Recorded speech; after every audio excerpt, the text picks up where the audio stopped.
এটা কি হয়ে গেল অফিস থেকে ফেরার সময় আমার সাথে? জানতে হলে তাহলে পুরো ভিডিওটা দেখতে। Good morning everyone. আজকে সকাল সকাল উঠে স্নান সেরে তোমাদের সাথে চলে আসলাম বিশ্বকর্মা পুজোর ভিডিও শেয়ার করতে। প্রত্যেকবার অফিসের বিশ্বকর্মা পুজোটা বড় করেই করা হয়, বাট এবারে কিছু প্রবলেমের জন্য সেটা ছোট করে করা হয়েছে। প্রত্যেক দিনের সকালের কাজটা মাই সারে, ওর জন্য মা দেখো উঠে স্নান সেরে নিজের পুজোটাও কমপ্লিট করে ফেলেছে। বলতে বলতে রেডি হয়ে বেরিয়েও পড়লাম। কমেন্টে জানিও আমাকে কেমন লাগছে। প্রত্যেকবারের মতো এবারের দিনটা ওই রকমই ছিল, না রোদ না বৃষ্টি, বাট মেঘলা হয়েছিল। দিনটা খুব সুন্দরই ছিল, কিন্তু একটু গরম ছিল।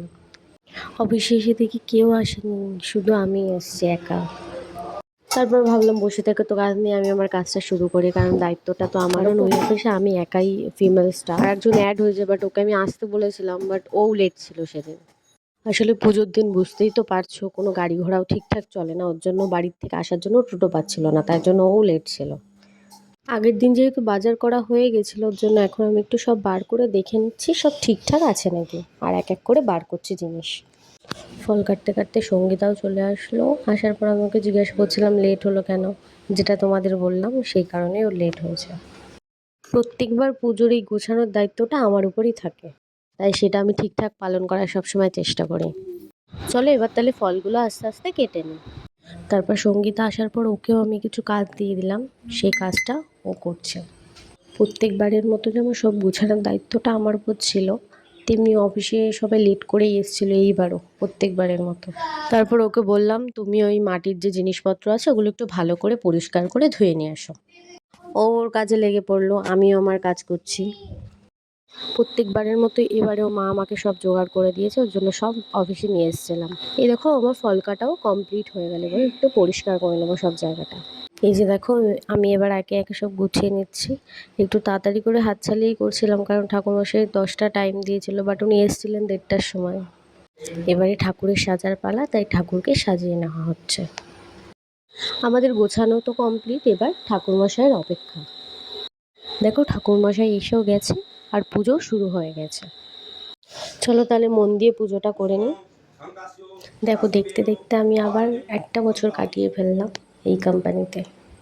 এবারের পুজোতেও আমি ছিলাম। নেক্সটবার থাকবো নাকি জানি না, বাট দেখো খুব মন দিয়েই পুজো করছি। পুজো আমাদের প্রায় কমপ্লিট হয়ে গেল। আমাদের অফিসে যে মা তারার ছবিটা ছিল সেটাকে একটু ধূপ ধুনো দিয়ে মালা পরিয়ে দিচ্ছিলাম। দেখো একে একে ঠাকুরমশাই সবার কম্পিউটারে পুজো করে নিচ্ছিল।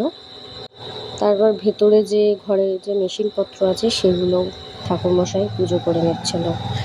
এবার ঠাকুরমশাই একে একে সবার বাইকটা পুজো দিয়ে নিচ্ছিল। ব্যাস পুজো কমপ্লিট, এবার আমি প্রসাদটা খেয়ে নিচ্ছি। আর একে একে দেখো সবাইকে আমি প্রসাদ দিয়ে দিয়েছি, সবাই খাচ্ছে। এদিকে বিকাশদার হাসি দেখো, আর এদিকে ড্রেস চেঞ্জ করে খেতেও চলে এসছে প্রসাদ। আজকের লাঞ্চটা কিন্তু অফিস থেকেই আমাদের দেওয়া হয়েছিল। আজকের লাঞ্চে ছিল বিরিয়ানি, ওর জন্য সবাই মিলে একসাথে বসে পড়লাম বিরিয়ানি খেতে। বিরিয়ানি হলে কি ছাড়া যায়। তারপরে এই যে বেরিয়ে গেলাম আমি বাড়ি যাওয়ার উদ্দেশ্যে। আর দেখো রাস্তায় বেরিয়ে কাণ্ড, টায়ার পাঞ্চার হয়ে গেছে, আমাকে এখন টোটো ধরে বাড়ি যেতে হবে। বলতে বলতে টোটোয় উঠে গেল। প্রত্যেকবার যাওয়ার সময় আমরা দুজন যাই, কিন্তু বাড়ি ফেরার সময় আমি একাই ফিরি। তাই যাই হোক, ভিডিওটা ভালো লাগলে লাইক কমেন্ট শেয়ার করে দিও।